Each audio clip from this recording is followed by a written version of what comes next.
La comida puertorriqueña para mí es sumamente importante, es como cargo mi cultura.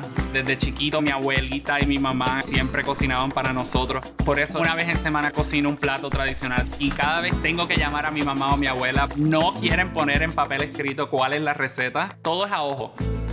Hola mamá, bendición. Me llegó la lata de sofrito que me enviaste. 2 cucharadas.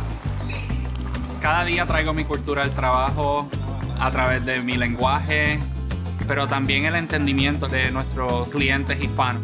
Trabajar con mis compañeros de trabajo en Metro, eso es una fiesta todos los días. Somos tantos hispanos en esa oficina. Se siente el fuego en el piso. Mira, este es el arroz. Trabajar en T-Mobile para mí es ser yo 100%. Yo soy hispano, soy boricua, soy gay. El saber que la compañía me celebra por quien soy es lo más importante para mí. Bye, mamá.